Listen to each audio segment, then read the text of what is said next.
Mr.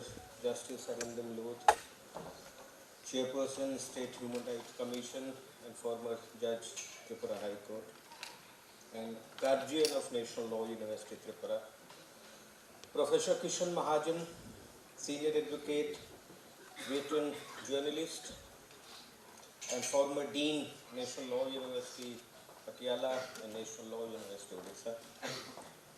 Son of the soil, Sri Subir Bhaumik, former Bureau Chief, BBC, East and Northeast India. Distinguished representatives from the press and media houses, faculty members, and dear students. I wish you all a very happy Constitution Day, Law Day. मैं इसलिए जिंदा हूं कि मैं बोल रहा हूं, दुनिया किसी गूंगे की कहानी नहीं लिखती. It is with this great pleasure that we are going to celebrate today the 75th Constitution Day with the theme Press, People and the Constitution, Reimagining Freedom and Accountability. Today we celebrate 75 years, 3/4 century of our constitutional journey, and we also celebrate the enduring vision that our founding fathers placed at the heart of our republic as informed citizenry, a free press, and an accountable democracy. I keep on remembering and reminding all my students whenever I get opportunity, the famous lines of John Stuart Mill: if all mankind minus one were of one opinion and only one person were of contrary opinion, mankind would be no more justified in silencing that one person than he, if he had the power, would be justified in silencing mankind. This is a statement of John Stuart Mill that if a person finds himself alone in expressing his opinion, he should, according to him, be free to express its opinion, is the hallmark of inquisitive spirit of mankind. And he also gives defense that if you stop that person from expressing his opinion, mankind may lose truth, because that one person may speak truth. And if we lose truth, humanity will deprive, humanity will not progress. Even if he is not speaking truth, he again says that humanity will lose, because humanity will at least know that this statement is not true, this opinion is not true. That is equally important. Because ultimately we have to find out the truth. And friends, truth is very dialectic. We need discourse, we need debate, we need dissent, freedom. And that is why freedom of speech and freedom of thought was one of the cherished vision of the drafters of the Indian Constitution. The history of science, history of spirituality, all you will find a series of ruptures and series of dissent. When Einstein said or gave his theory of relativity, the society was not ready to accept E is equal to mc square,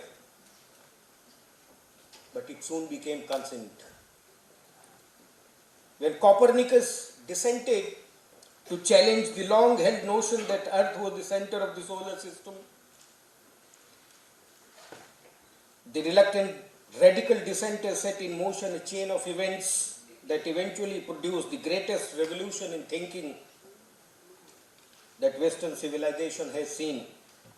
These ideas were realized only after 100 years, when Kepler, Galileo, Newton all fabricated on the heliocentric universe of Copernicus and produced the revolution that swept away completely the ideas of Aristotle and replace them with the modern view of astronomy and natural science. Similarly, you will find the spiritual movements. Buddhism in this land grew as a dissent against the existing practices. Jainism grew as a religion of dissent against the existing discriminatory practices. Christianity was embraced as a religion of dissent against the expanding Roman Empire. Islam emerged as a religion of dissent at that point of time. And that is why our constitution, while guaranteeing freedoms, specifically cherishes the freedom of speech and expression, freedom of thought and expression as one of the objectives mentioned in the preamble of the constitution. And we are very fortunate that this was Article 19(1)(a), which guarantees freedom of speech and expression, was one of the darling articles of the Supreme Court. All other fundamental rights you will find some kind of restrictive interpretation by the Supreme Court, but right from day one, Supreme Court has been very generous with respect to freedom of speech, which also include freedom of press. We don't have separate provision for the freedom of press like US Constitution. So Article 19(1)(a) of the Constitution also includes, this was done in 1950s, in Ramesh Thapa versus State of Madras, Brijbhushan versus Delhi, Sakal Papers Limited versus State of Maharashtra, then Indian Express, Bennett Coleman. We have number of cases, series of cases where Supreme Court guaranteed and Supreme Court clearly established that freedom of press is very, very crucial for the Indian democracy, constitutional democracy.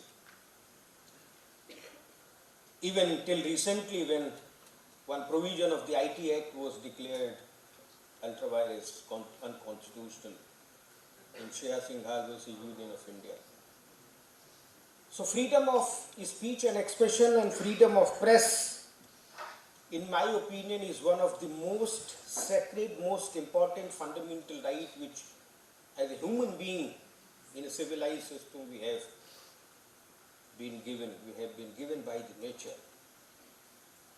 But if we see the recent practice and the kind of media, the media structure, globally, it is not only India, we find there is a decline in the freedom of press. There is a decline in the accountability.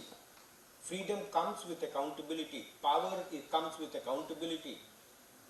Greater power comes with greater accountability. Media we call fourth pillar of democracy. So fourth pillar of democracy must be accountable to the people like all other institutions, parliament, executive and judiciary. We keep on reading that our ranking in the World Press Freedom Index is going down, and that is why we should introspect why this is happening. Maybe it is due to the ownership concentration. We also have a impunity index, the Committee to Protect Journalists. And the Committee to Protect Journalists Global Impunity Index also discloses India's failure to protect perpetrators accountable for crimes against journalists. We are not able to stop the crime against journalists. We are not able to try those cases as soon as possible. We have Atlas of Impunity, Eurasia Group of Chicago Council. The broader Atlas of Impunity 2023 situates India within a multi-dimensional framework of unaccountability, ranking it poorly on human rights, conflict situation and environmental degradation. the kind of reporting, even if you see the recent some reportings, the death of Dharminder, he finally passed away day before yesterday, but some of the media houses and national media houses, they declared that Dharminder died without knowing the truth. When Operation Sindoor was going on, the kind of reporting, the kind of was done by the media houses, that was not what we call accountable media. So we should introspect that all freedoms, whether it is given to the individual as a citizen, whether it is given to the institution, all freedoms comes with accountability. More freedom comes with more accountability. And media has a bigger role to play. Media is the fourth pillar of democracy, and it has a bigger role to play in the society, in the constitutional democracy. Through its reporting, through its journalism, through its limitation, media is to keep a check on the centers of power. So if media is free, there will be an effective check on the power, political power. So that is why we thought that this Constitution Day will celebrate with the people from media and journalism. And that is why we thought that we'll invite people like Sri Subir Bhaumik ji, who has spent many years in BBC. We have Professor Kishan Mahajan, who was the chief editor of Indian Express and Hindustan Times before joining Supreme Court as a senior advocate. And we have our own person who is also very closely connected with the media, because his father started Tripura Times, the first English daily in the Tripura Times. So with these people, I think we should celebrate our Constitution Day, because our government is planning that by 2047, when we complete 100 years of independence, India will be a developed country. And I keep on telling my students that we have very less time, so 20 years. If we have to achieve this target of developed nation, then we have very less time, and media has a very, very important role to play. Without active and accountable journalism, we cannot achieve the target which the government has fixed. So I once again welcome all the representatives from various media houses, all our guests, our chief guest, who has been a source of strength and inspiration right from the beginning for this institution, National Law University Tripura. We cannot imagine National Law University Tripura without the Honorable Justice Arindam Lodh. So we welcome all the chief guests and all the guests and all the representatives for this 75th Constitution Day, and with this symposium, People, Press and Constitution. Thank you very much. Dear friends, my friends from the media, I will actually give you a foot soldier's view, because I've been an editor for a very brief while, unlike our friend here. I've basically been a field journalist, and that's what I have loved doing. You know, going across the border, meeting people who are considered to be anti-national, threat to, you know, the national security of the country. My logic has been, if you think they are Indian, we need to communicate. They may be firing at Indian soldiers, but if they are Indians, you need to communicate. And that's my right as an Indian and as a journalist, guaranteed the freedom of expression to do so. So the gazettes are a real hazard. But anyway, so I'll give you a foot soldier's view. You know, it's I understand that the whole thing is about reimagining freedom and accountability. That's what the focus of today's seminar is. The tone has been set by the new Chief Justice of Supreme Court of India, and I quote from what he said when he took over, Chief Justice of India, Surya Kanchi. He said this very, very clearly, and sir is right, that this has been flagged time and again, that freedom of speech and expression is doubtlessly one of our most valued rights. So there are many rights that we have, but this is one of the most valued rights, requiring further strengthening. But he emphasized the need for a framework that ensures responsibility, accuracy, and respect in public discourse. I'll focus on accuracy. You know, with this 24/7 journalism, especially television, and now of course digital media, social media, this accuracy thing has been the worst casualty. Because people are in competition to be first. The man who took me into BBC, Mark Tully, used to say, and he would speak Hindi, he would love speaking Hindi.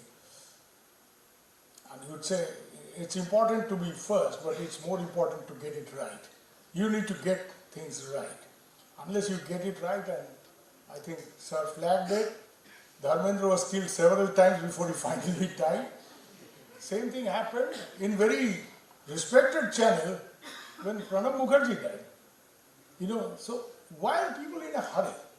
If somebody dies, you have to wait for a proper confirmation from an authentic source. Family, doctors, preferably doctors. And I'll quickly go back to the day when Mother Teresa died and I broke the story to the international media. It was a big story, by the way, and especially in the Catholic world, for understandable reasons. I got the tip-off from a driver who lived next door to the Missionaries of Charity. I had cultivated this chap for quite some time. Yeah? So he gave me the tip-off. But then I went to Justice Priscilla, too many justices around, so Justice on that. Sister Priscilla was the official spokesperson of the Missionaries of Charity, and she says, yes, mother is no more. She started crying. But I insisted, please put me to Dr. Alfred, who attended to her. Because I knew that Dr. Alfred was a personal physician. Why? Because doctor is the ultimate person to pronounce somebody dead, a medical person. So I made sure, and I waited. In the meantime, I was home actually, so I was asking my wife to switch through the various channels, and she said CNN is showing some pathfinder landing on Mars. You know, ki story korteche. Dekho. So I was trying to be sure nobody has broken the story. I'll still be first, but I made sure that I get a medical confirmation, a doctor's confirmation. So I said, sister, you don't mind, I know, you know journalists, how journalists are. Khud ko gali diye ke bola ki please put me to the doctor who attended to her in the last hours. Well, you know Dr. Alfred, let me look around for her. So she, you know, all those commotion, people are, you know, sorry for Mother Teresa's death, everybody is down and out in that organization, but I insisted, and I got Dr. Alfred, and when he said, I recorded him, I was recording, so I said, Doctor, I know mother was having problems, but can you very briefly tell me what was the problem that she succumbed to finally? And here, I cut him, you know, because he is a medical chap, so, you know, doctor, everybody likes, if I ask a lawyer to give an explanation, he'll go on and on, you know, yato dhara, this, that. You need to, because I'm a mass media guy, you say, I have to make sense to my average listeners, readers. Can't get into this big medical jargon. I said, please explain to me the way you were to her family member, what happened. And he explained what happened. And after 30 seconds, cut. Because, you know, if I take a long 5-minute rundown how Mother Teresa died, BBC is only going to give me 1.5 minutes for a dispatch. I can get only a 30-second clip in. So, these are professional requirements, consideration, but the main thing here, the focus is accuracy. I'm absolutely sure a medical person who attended to her in her last hours has pronounced her dead. Then there is a clip of Sister Priscilla basically as a reaction, the mood in the Missionaries of Charity is very, and that's how the story was broken, and it really it was broken.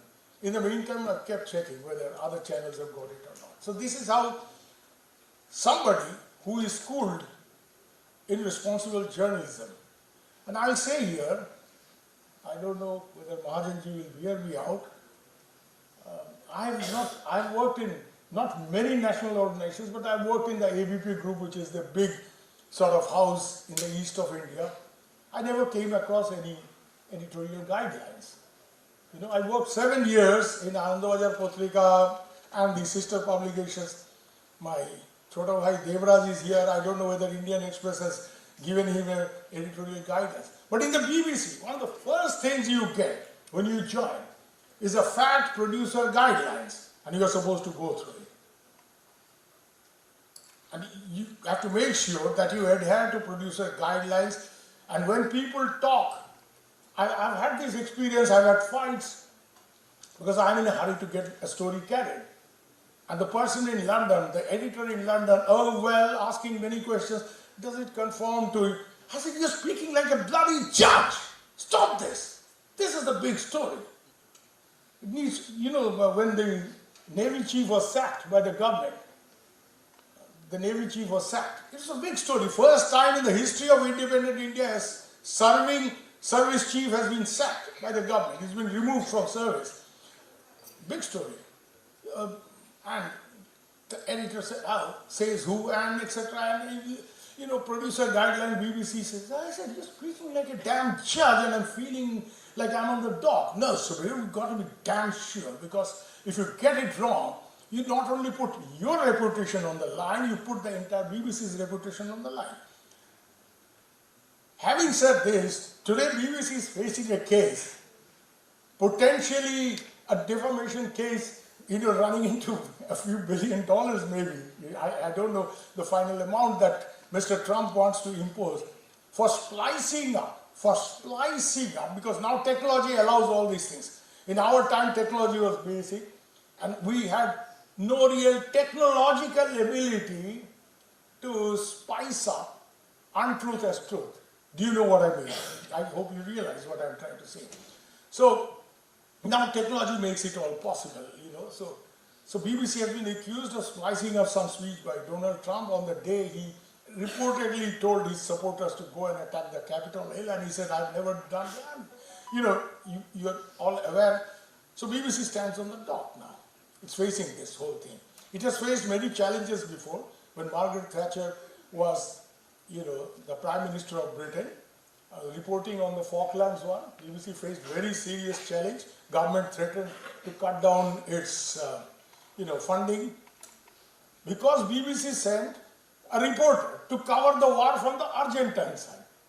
Now, if there is a war between India and Pakistan, Operation Sindhu, can you expect the All India Radio or the Doordarshan chap to go and cover the war from Pakistan side? But BBC said, no, we have to do it in fairness, So our team will go and cover it from the British side, but we also need to cover it from because this is the extent to they would go to, to be seen as fair. Because we are British broadcasting, but it's not just a British organization, it's a global organization, and we are accountable to a global listenership. It's people all across the globe who listen to us, who trust us, so that's the way we look at it. It's not just a British organization. We're not just running some domestic BBC channel. BBC was, of course, having global domestic channels like Radio 4 and all that, but its main strength was BBC World Service. We're broadcasting in several languages. Here is the crux of the issue. The real issue is accountability across the media, the people and the constitution is a multifaceted system. This has to be understood. It's not very simple. It's a multifaceted system which balances fundamental rights with necessary restrictions, necessary and reasonable restrictions, and oversight mechanisms. So you need oversight mechanism. I will refer to this. I'm very critical of my own fraternity. That's because I don't know whether it will make me unpopular, but I read Karl Marx quite early in my life. Those were the days of 1970s, and you know how things were in Bengal and this part of the world. And self-criticism is something I took to heart. That's one of the most important things. I think of a proper professional, a proper scholar. Anything that you do, self-criticism, whether you've done it right, you ask yourself. Because you can fool everybody, you can't fool your own conscience. So this whole thing, actually the focus is, the key word is balance. You need to balance. You need to balance freedom with restrictions, reasonable restrictions. Now who decides reasonable restriction? Judge Sahib will decide, what is reasonable restriction. I can't. But there has to be some self-regulatory mechanism. Now, we have the Press Council of India, which addresses print media. We have this other organization called News Broadcasting Standards Authority. We're now having in place many other restrictions which have been put in place to handle, social media, which, and I'm very critical of social media, I will tell that. It's neither social nor media. It's a monster which is difficult to tame, control, but it's a fact of life, so you have to deal with it. Yeah? Somebody posts something on the social media and it goes viral. Now there is no checking, if I'm a regular journalist, a regular media person, I put out a story, editor Sahib will say, nahi yaar, isko dekho, isko check karo, isko cross check karo. Social media, you just post it. And, pardon? It's very profitable. Because if you do something very spicy, you have a revenue angle in YouTube and stuff like that. There are people who tell me, my dear sister Navanita Chaudhary, who used to be a BBC Bengali service producer, who'd sit in the bush house and make programs and do that. Today she is a famous YouTuber with 1,50,000 people listening to her in every single episode. And she tells me, Dada, BBC te sa rozgar kartam tha, 3 gun rozgar kartam. The money I made in BBC, I'm getting 3 times more. And, that's the way it is. So there is a strong revenue angle. But even with this kind of competition, there is something like social media, it's a big animal in the room, and journalists get terribly impacted by this. Arey yaar, ye to Facebook mein aa gaya. So your editor will start shouting at you, jaldi karo, ye nikalo.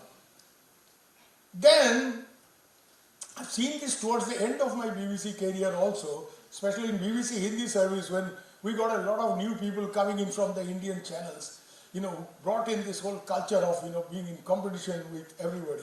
Yaar, jaldi karo, ye Zee mein chhapa hai, to Zee dekho na, band kar do apna channel. I'll take my time to figure out, and I'm not in this rat race. I'm very clear about that. But at the end of the day, jo bada story hamare ilake mein, wo hum hi break karenge, because humko pata hai kya ho raha hai. The point here that I'm trying to make here is, it's ultimately this whole concept of balance. Any professional, be it in judiciary, be it in media, be it in administration, bureaucracy, the concept is balance.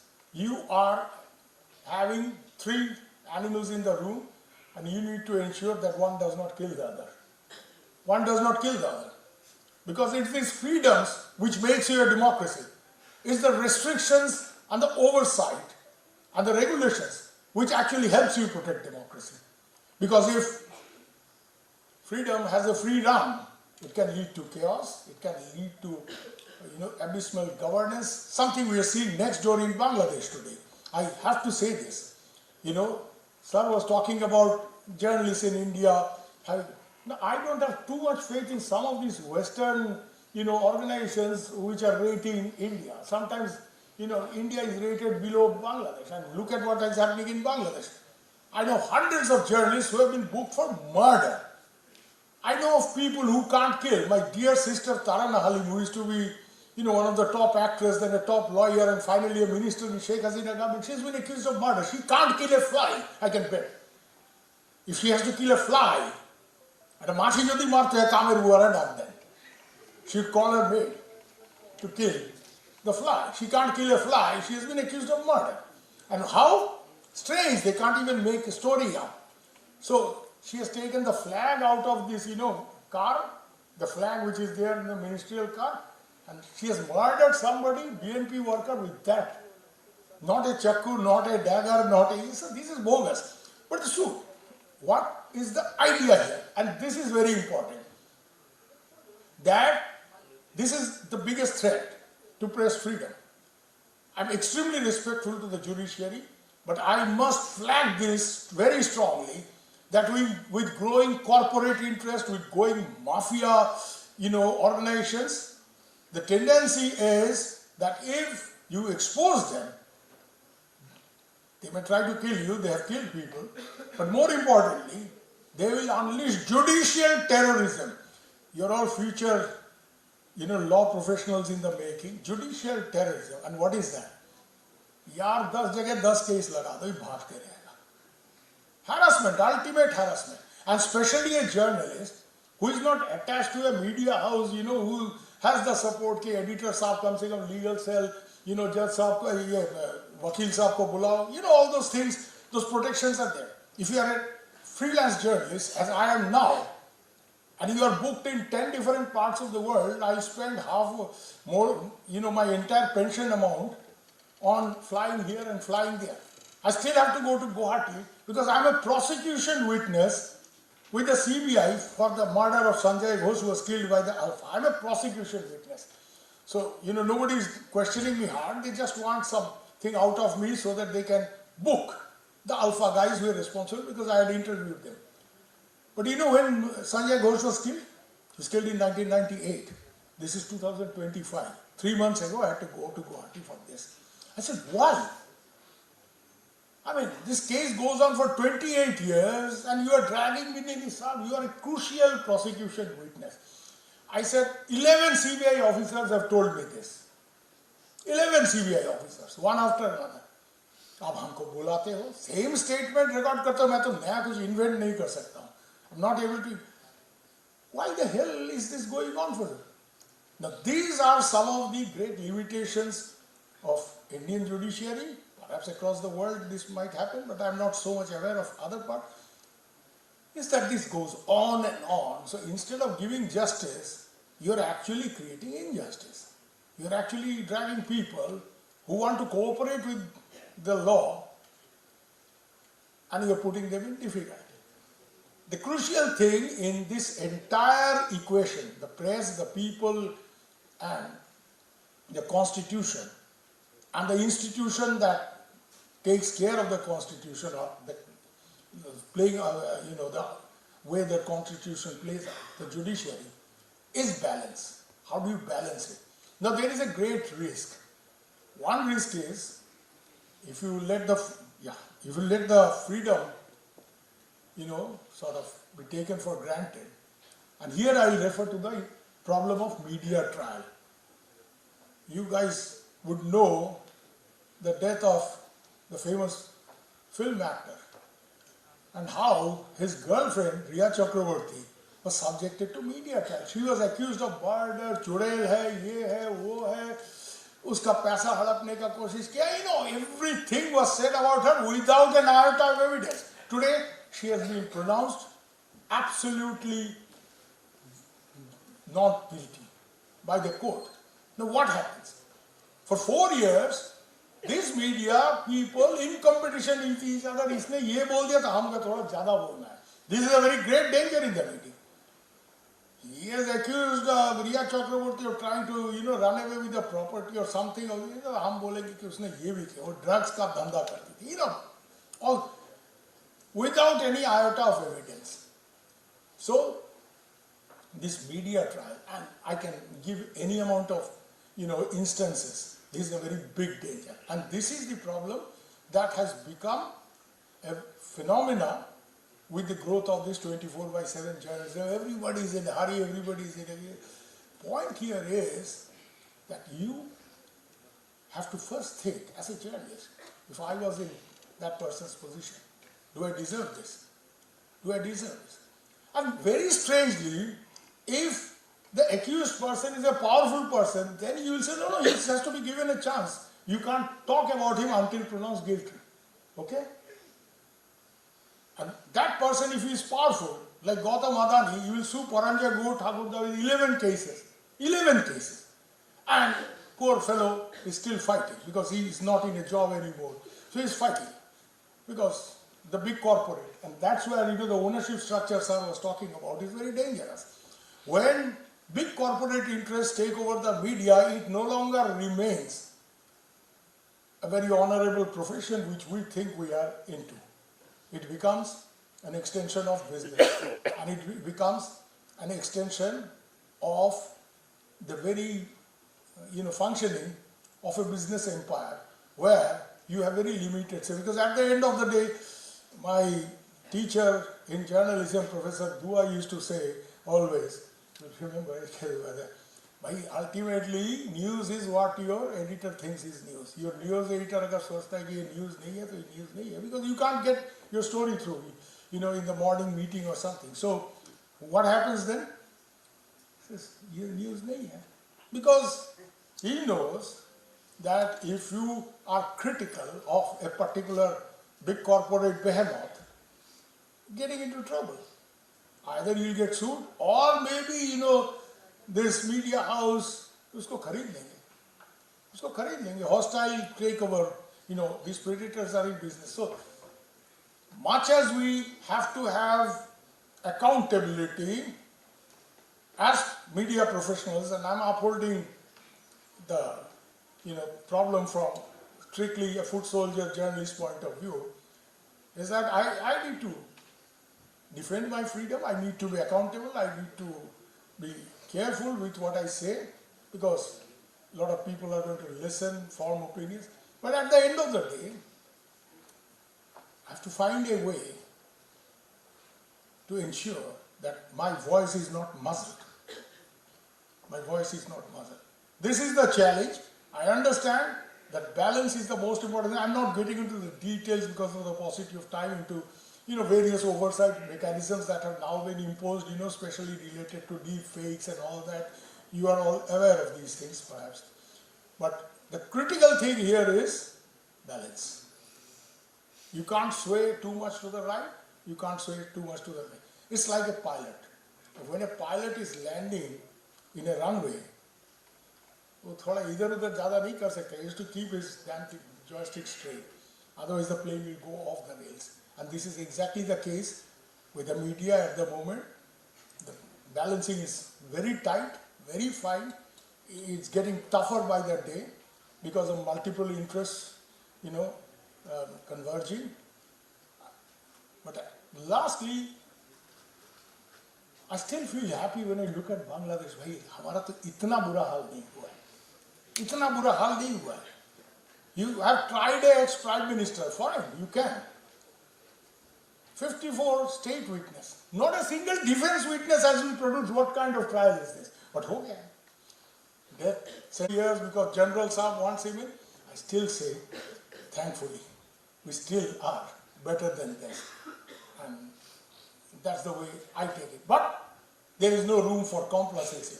Because this position that I think I am in, vis-a-vis our neighboring countries, is because we have fought for it. Because people have stood up to it. And they have tried to defend the essential freedoms that makes us a functioning democracy. Thank you very much. First of all, congratulations to all of you that we are able to come together.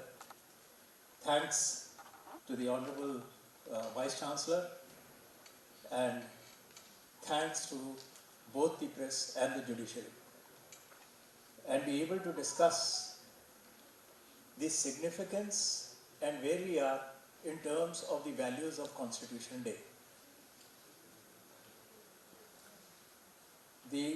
As we have just read the preamble, the Constitution was adopted. Now, an adopted child normally is in need of greater love than even a normal child. Unfortunately, that love has been missing all around in our country. for the adopted child. After the adoption, the constitution has suffered grievous blows from all quarters, whether it's the press, whether it's the judiciary, or whether it's the administration. Now, there is one value, I think, on which we need to start focusing on. And this value is amongst the duties of the citizens of India. And this is 51A, and I'll just read it out for you. It's 51AC.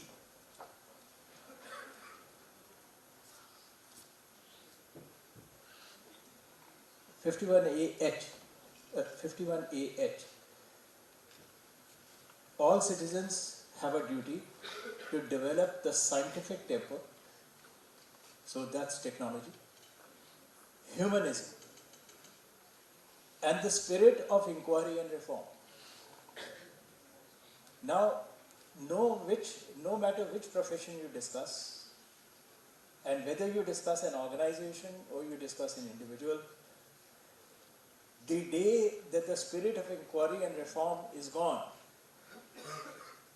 that organization, that individual, that institution starts declining. And I think this is what our dear friend Mr. Bhaumik meant, that self-introspection, and which leads hopefully to self-regulation and self-correction.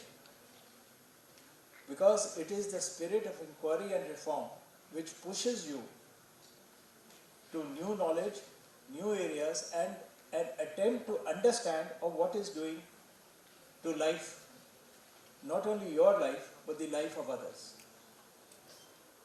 Because without understanding, if you start writing, well, you know the consequences. So it is like a doctor operating on a patient without understanding really what is it that the patient is suffering for. So the press, the people, and the constitution, all of them rely on a common factor, and that is why we are able to sit together and discuss today, called the rule of law. Now the rule of law starts with legislation, that is, with the politician. The rule of law starts with the politician, and the politician has a very single-minded agenda, very clear. He wants to get into power. And he wants him to get into power because he understands, even if he is not educated, he understands instinctively that power means control over resources. No matter what portfolio, what little work is given to him or her, it will be a control of resources. And so much of the country's or the states or the municipal corporations or the panchayats resources will be at his or her disposal. So the politician is very clear. The politician will go ahead and get his power. So for him, the rule of law is very beneficial. It's absolutely practical. It enables him to fulfill his aim, and he gets into power. Now, the second part is the administration, which is to implement the power which the politician enjoys. Now, the problem is that the administration normally consists of educated people who have entered the administration on merit by sitting in an exam and being listed merit-wise and then being selected by an interview, unlike the politician. Now, this administrator is constantly trying to reconcile the conflict between what education has given him and between what the politician wants and who is controlling the administrator. So therefore there is a conflict, and less administrators are able to withstand the powerful politician. So the rule of law gets its first beating in the implementation of the very law which the politician has voted upon and enacted. So the politician is very clear. He is not interested in a law which will take away his power, which will take away his resources. And therefore, he tells the administrator, go and do this, and there are no written instructions. So the administrator is defenseless. Now, the third component is the judiciary. In this conflict between the administrator and the politician, it is finally the judiciary which will decide as the balancing wheel. And the judiciary can decide only on the facts put before it. So, if the government in power or the government institution in power chooses not to disclose facts, then the entire burden is upon the judge who is deciding that issue to find out the facts. Now, it is not the business of the judge to be a foot soldier and go and find out the facts, and that is why you have commissions and you have amicus being appointed to find out the facts. So therefore, the press, the politician, the administration and the judiciary, who are really in charge of the rule of law, in all this, where are the people? Where are the people for whom the rule of law is being fashioned? And on this, I must point out to you a critical factor which even today is not discussed. All of you remember the Hon'ble case. If you have bothered to read through the immense amount of pages written by each judge, in the Hon'ble case at that time, the socio-economic census data was available. It was with the government. All the reports were there. The data was never produced by the Attorney General. And increasingly, this main limb which should have supported the judiciary, the Attorney General, unfortunately, has become reduced to the level of a solicitor general, a government advocate, not a constitutional appointee of the President with total freedom to tell his government that, look, I'm sorry, this cannot be done. I think that era is over. So therefore, the question remains, what is it that we do in this kind of a situation? My friend Bhaumik is right. Facts, accuracy, precision. And I still remember at 11 in the night, I received a phone call about an audit report prepared in Calcutta by the Auditor General about judges having sold their furniture underhand. Now at 11 in the night when this story landed, the correspondent was all very emotional and very eager.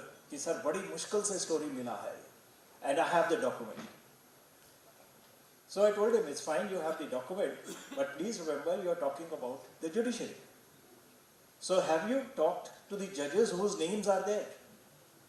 So he was taken aback. He said, no, I haven't talked. I said, well, that's fundamental.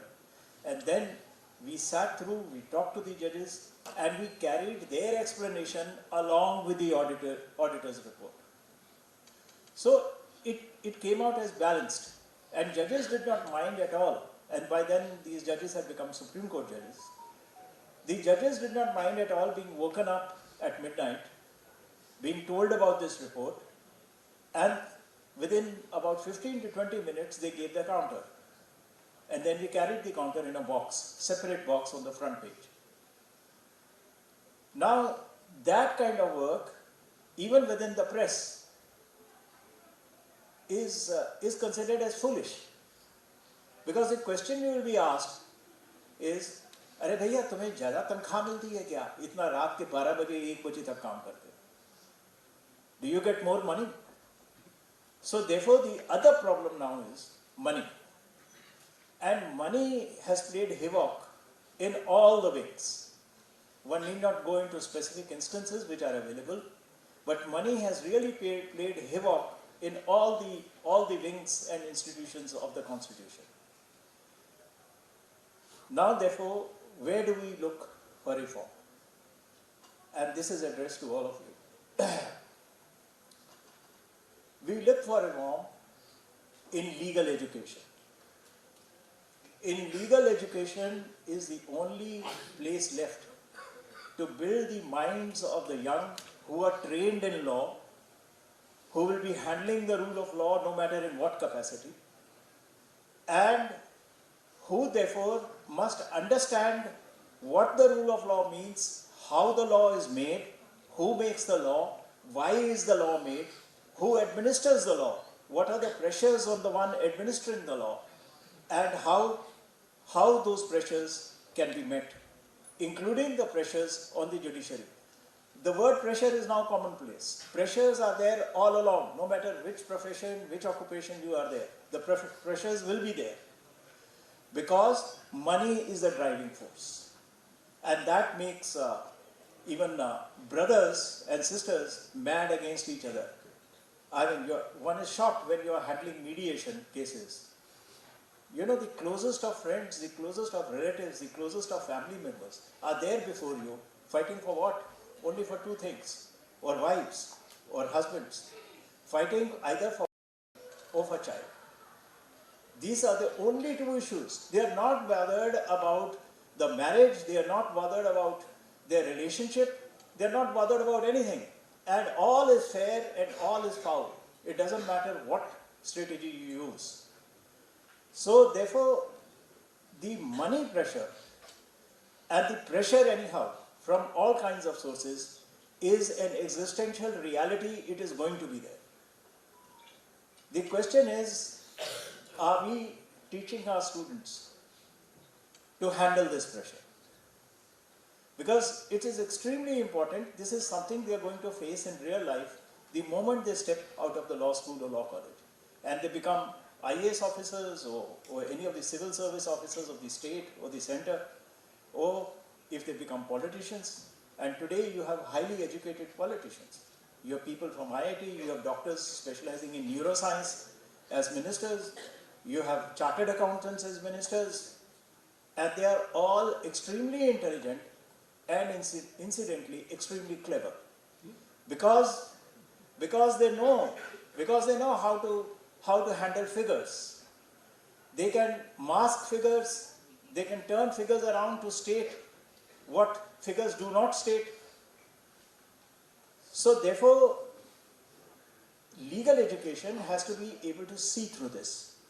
Suppose as a legal graduate or a law graduate, you join the press. You'll have to handle all this. You'll have to be able to see through all this. And if you can't see through, then you're simply reporting mechanically whatever is given to you. There used to be, nowadays it's gone, the government of India has a very powerful setup called the Press Information Bureau. And every evening at Shastri Bhavan, the so-called senior correspondents would gather there, take the handout from the Shastri Bhavan, dutifully go back, sit at the typewriter, those days used to be a typewriter, and hammer out a concise summary of the handout. And their work is done. Again, money. And unfortunately, this disease of money and evaluating a pressure in terms of money has spread to the legal profession. In the legal profession, you simply say, "Arey, mujhe kya lena dena hai? He wants to tell lies, let him tell lies. He wants to fabricate documents, mera kya? I'll just file it. I'll just file it." And the result today is there are petitions coming, especially from the richest high courts in India, to the Supreme Court, where every single document which has been given by the client is simply annexed to the petition, without bothering to understand its significance, its impact, its relevance. Nothing. You mechanically get the petition done, annex the documents, and therefore you filed it. It's for the judge who is loaded with all this unnecessarily to bear the burden and proceed according to his conscience. Because every judge is supposed to proceed according to his conscience. It doesn't matter what his colleague says, it doesn't matter what the majority on the bench says, it's his conscience. So therefore, this duty, if we are unable to inculcate in the legal education program, we would not have built up an institution which will enable the next generation of people in the legal profession, in whatever capacity they function in life, to withstand these pressures. And with that, I wish all the best to all of you, and I hope you will understand what pressure is and have the courage to stand firmly against it. Thank you. Namaskar. Respected Vice-Chancellor, Professor Dr. Yogesh Pratap Singh. Respected our special guest, Professor Krishan Mahajan and Sri Shubir Bhumi, my dada, on the dais. Respected faculty members of the university, my friends from press, dear students, ladies and gentlemen. Today is a very significant day, as we already have heard that on this day our constitution was adopted by the Constituent Assembly.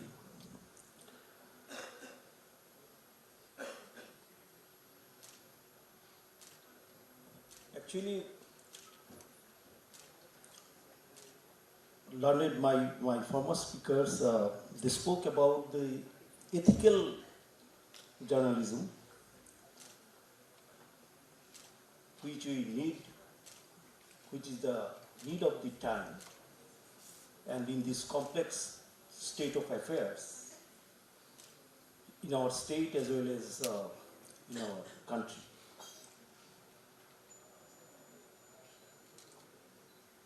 Now, the duty of the press,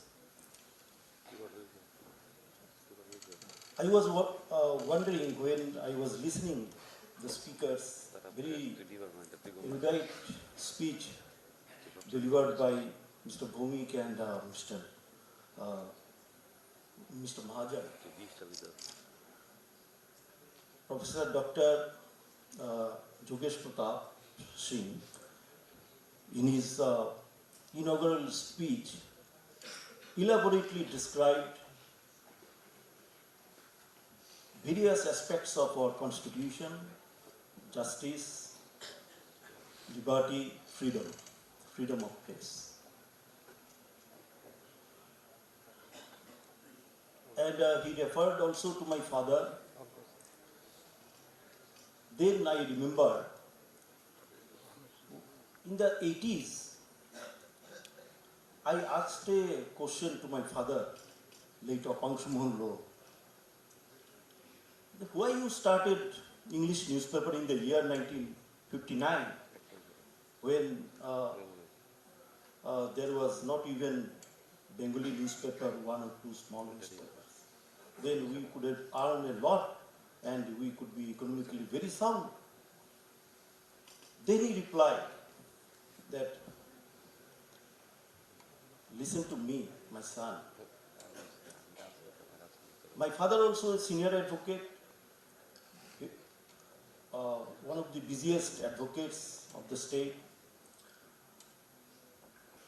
In spite of that, he started the newspaper in the year 1959 in English. Then what I was on, that he replied that I did not start it for any commercial purpose. Tripura is the remotest part of our independent India. Maximum people we had crossed over the border due to unfortunate partition. We had, the people of Tripura had so many grievances, so many demands, so many needs. And we are Bengali speaking people. The policymakers stay in Delhi. Who will ventilate how we shall express our demands, our needs, our grievance? So, the object of starting English newspaper in the year 1959 was that he said it will create a bridge between the remotest part of India, state, Tripura, and Delhi. Delhi people, the legislators, the policymakers, they do not understand Bengali, and English is the only medium to make them understand about our needs. With that object in view, I started English newspaper. I know because as he was a professional man, he managed the running of the expenses. However, this was the object. Now, what I wanted to say, that what is the object of a journalist, of a press? Here lies the object which we wanted to achieve. We have to analyze ourselves, whether we have been able to achieve the objectives our constitution enshrines.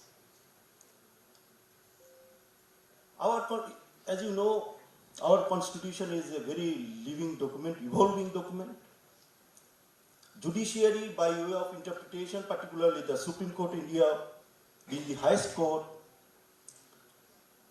interpreted by the process of interpretation, evolved the law.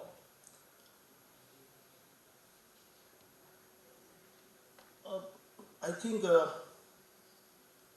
Mahajan has told about that many were critical to our constitution. At this juncture, when he was telling this thing, or just you were telling, no? I remembered Sir Ivory Jennings, who had a crucial role in drafting British Constitution, and he also was entrusted with the drafting of Constitution of Ceylon, now Sri Lanka. In his speech in the year 1956 at Madras University, he spoke that Indian Constitution is too long, too prolix, too rigid, and it is a constitution drafted basically by lawyers and politicians. Now, with the passage of time, what we found that after 7-8 years, the constitution he drafted for Sri Lanka became inoperative. Because the constitution he drafted, it was static, too rigid. Our constitution is a living, breathing document. Every moment it breathes. Today also, when I was coming to the court, I was just going through some news. Our present Chief Justice, just newly elevated Chief Justice of India, Justice Suryakant, he passed an order, he suggested the Union of India and the government of West Bengal to bring back the persons who were pushed to Bangladesh very recently, so that they can be heard. A reasonable opportunity should be given to them of being heard, that yes, they have to defend their case, whether I am a legally entitled, I have become a citizen or not, without giving them any opportunity. They should not be pushed back to Bangladesh. So this is how this is one of the examples, today's example, how our Constitution and Supreme Court work. Now, what the journalist, the ethical journalism, if we speak about, I must speak about constitutional morality. Constitutional morality, you know, is not written, explicitly written in our Constitution. But it is implicit in the preamble itself.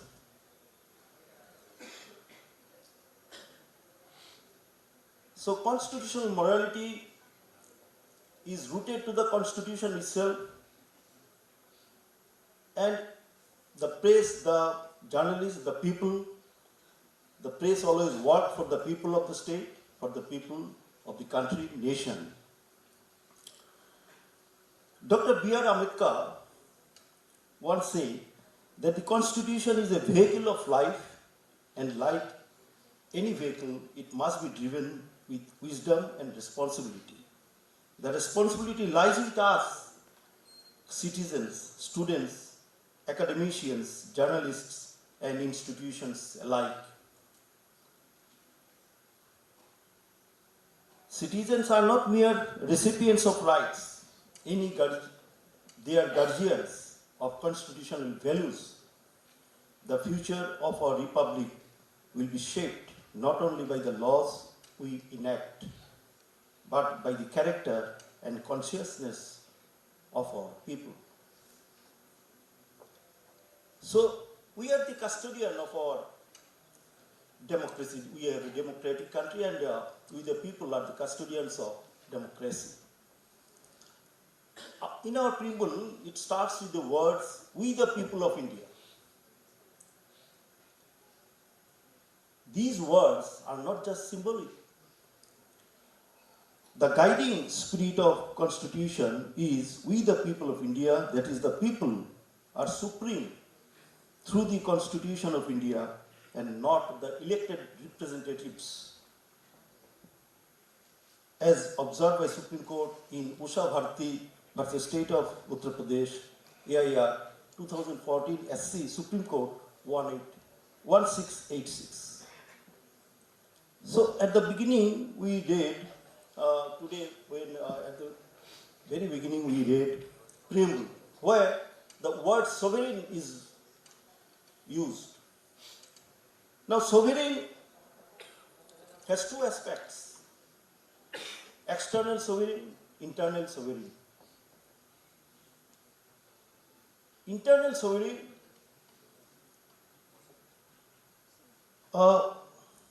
that says that the state can legislate any law to prevent degradation or any offensive which affect offensive language or words or speech or expression. But if this is beyond reasonable restrictions. So we see that in Article 19.1, freedom of speech and expression is written. There is no words like freedom of press. But Supreme Court has evolved that freedom of speech and expression includes freedom of press. This is the interpretation and evaluation, and it is the constitutional morality adopted by the constitutional courts, particularly the Supreme Court being the highest court of interpretation of our country. Now, sovereign, let us forget that any legislation made by any state or not. Let us legislate ourselves. In my opinion, as a citizen of India, we must make our own code of conduct. And in every steps, the journalists, the press people, the media houses, by their own character and conduct, has to render the constitutional duties following the constitutional morality encrypted in our constitution and in the preamble. A free and responsible press is essential for democracy to survive and flourish. The press acts as the voice of the people and as the watchdog of institutions. It informs the public, exposes wrongdoing, highlights injustices, and creates space for public debate. It brings the activities of government under scrutiny and ensures transparency in public affairs. Although the Constitution does not expressly mention freedom of press, Article 19(1)(a), which I said, freedom of speech and expression forms its constitutional foundation. Over the decades, the Supreme Court has consistently recognized that a free press is integral to the functioning of a democratic society. Now its independence is a delicate balance. The press informs the people legitimize the Constitution protects the press. This relation is delicate. It must be nurtured with care. When the press becomes weak, misinformation and disinformation grow. When citizens stop questioning, power becomes unaccountable. When constitutional values are ignored, democracy becomes hollow. Thus, all three must work in harmony. The Constitution, the people, and the press are not separate. They are interconnected pillars. The Constitution grants rights and protections to both citizens and the press. Now, in this complex state of affairs, the journalists, the press people have to face huge, substantial challenges. We live in a world of rapid communications, social media influence, and information that travels faster than ever before. This environment presents opportunities but also challenges. The rise of misinformation, increasing polarization, pressures on media independence, and declining trust in institutions. In such times, the responsibility of the press, the vigilance of the people, and the integrity of institutions, including the judiciary, become even more important.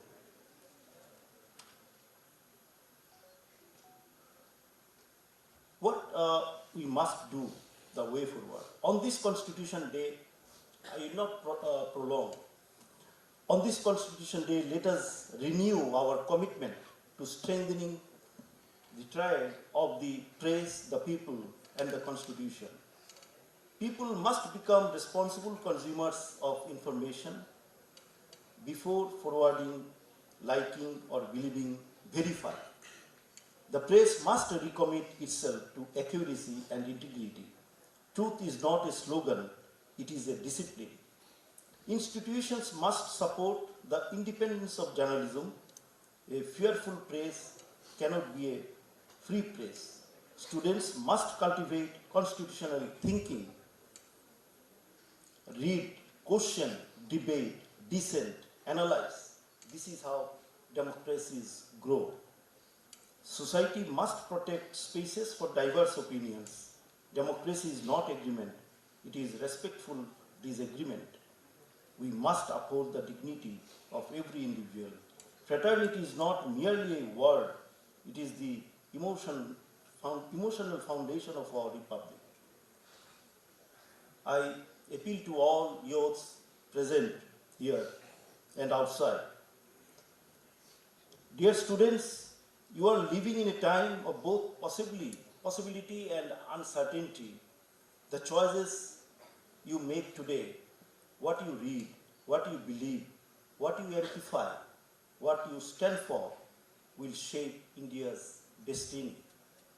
You are the generation that will reform the legal system, strengthen journalism, innovate governance, uphold justice, and protect the Constitution.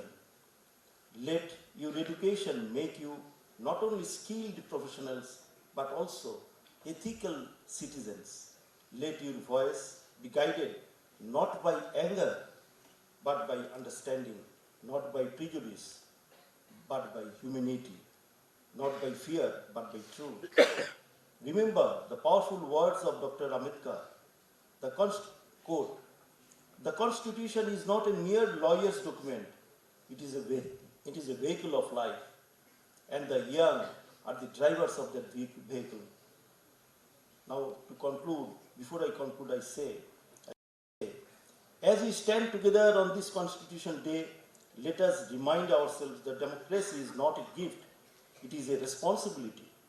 The Constitution gives us rights, the people give them meaning, and the press ensures they are protected. Let us honor this sacred partnership. Let us nurture it with wisdom. Let us defend it with courage. Let us serve it with integrity. Let us reaffirm our commitment to truth, justice, transparency, and the rule of law. Let us work together to build a society where the Constitution is honored, the people are empowered, and the press remains free and responsible. May we build a nation where truth is valued, justice is accessible, freedom is fearless, and constitutional ideals shine in everyday life. Thank you all. Jai Hind.